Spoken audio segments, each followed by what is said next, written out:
In 2 weeks' time, I'll be releasing my game on Steam Early Access and it's going to be horrible. I'm not even kidding, it is truly going to be terrible. In publishing City of Springs, I have made every mistake that I could have possibly made. It is by far too late for me and my game, but not yet too late for you and yours. So please learn from my mistakes so they won't ruin your future game releases. Every day there are over 50 games being released on Steam on average. Yes, that is right, 50 a day. The quality of these games vary greatly, of course, but as an indie game developer you should always be honest to yourself and agree that you and your game are just a part of this massive group of game developers and that you are only adding to the amount of games getting published. When you are part of a big herd like this, you no longer stand out as an individual, meaning that whatever you produce, you will only have an extremely small chance of being picked up out of the crowd.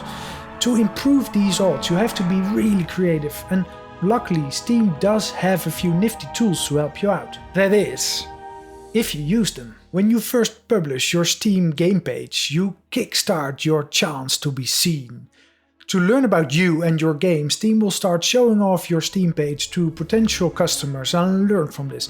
The more traffic, interaction and wishlists, the better Steam will learn from your game, and the better Steam knows it, the better it can showcase it. City of Springs' store page has been live for a few years, without any real marketing. Steam probably doesn't know a lot about the game, and when I finally hit that publish button in 2 weeks, Steam probably won't know whom to show it to, so it won't show it at all. So don't make this mistake. Only publish the store page when it really looks amazing and when you are ready to start making noise. I've heard of talks with publishers dying because they noticed that a game's Steam page was already up for a few months, and so they didn't give those games any chance of having success anymore, which obviously killed all of their interest. Then there's Steam Next Fest. For those living on a rock and don't know Steam Next Fest, every few months Steam holds these week-long online indie showcase events, and almost everyone participates, so it again got really difficult to stand out. But hey, just be creative and maybe you can find an awesome way to actually stand out of, well, the crowd. And when you do manage to, it will help you get a lot of fresh wishlisters. I originally planned to participate in the February edition, but I got screwed by the terms of me taking over the IP rights of City of Springs, specifically the release date. I had to launch the game before the end of February, which after some grumbling suited me alright, because I was already changing my plans to go for an early access game release. However, little did I know that having a release date before or close to the date of a Steam Next Fest would exclude me from ever entering a demo. The festival is only meant for games that have not been released and will still need a lot of months of development time.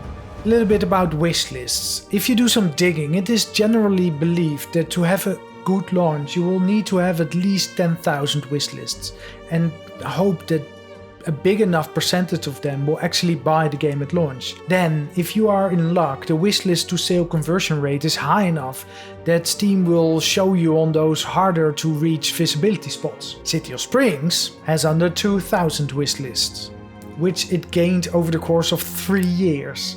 Most of those early wishlists probably don't even remember the game anymore, and I have no high hopes of getting a high wishlist conversion. So make sure you keep that wishlist number up high, ideally even funnel those wishlists to a community of sorts to keep those early adopters close and engage them with your upcoming game. In my talks with various experienced game marketeers over the past few years, I've always learned that you need to start your marketing at least 6 months before the launch of your game, slowly growing a loyal community and building up the hype by showing off the sexy aspects of your game, releasing fancy new trailers and whatnot. A few years ago, this was also the plan for City of Springs, but due to extremely disappointing circumstances between us, the developers, the publishers, and the marketing bureau, which I still don't understand, those plans never came to be and the game got shelved indefinitely.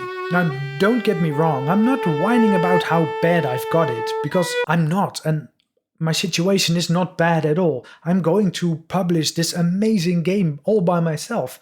I only share these details to add some extra context so you can make up your mind on if you think my points make sense. City of Springs will be my 4th game release, and while I'm absolutely sure that it's the best game I've made, by far, the release will probably be the worst. Which is how we arrive at Steam Early Access. I've never done a Steam Early Access release. To me, it's a total unknown.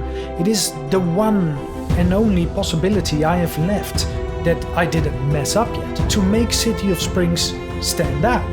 The game is absolutely rock solid after months and months of QA testing. It runs well enough on older hardware, and I personally think it looks amazing, especially for an indie game. Yeah, it isn't as polished as I would have liked it yet, but that's what I'm going to be fixing in the coming months with the help of the community. The hope is that by using early access to polish the game with the help of the target audience, I can take the rest of the year to properly prepare for a console release, including doing the marketing that should have been done years ago. You need to do a press release. Don't announce your release date too soon. Don't release in January. No, don't release in September. Don't show off too much in your trailer. Don't show off too little in your trailer. This screenshot is ugly. Do it like this. Don't do it like that. You know what? In the past 10 years, I've often been told to do things a certain way because doing it another way was useless or stupid.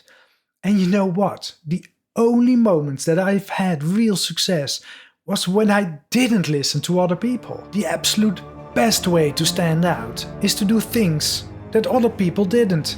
Meaning that even if you did everything correctly, you still wouldn't stand out. So yes, please learn from my mistakes, but don't think that by not making them you will be successful. Just do your own thing and do it well. So I'm going to publish the shit out of City of Springs, and I'm very much looking forward to the horrible release date, and I dare you to be there as well.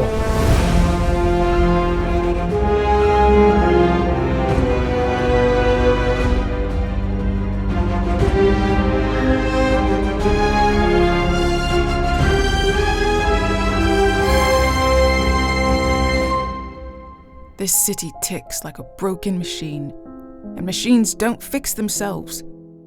If I want things to change, I'll do it myself.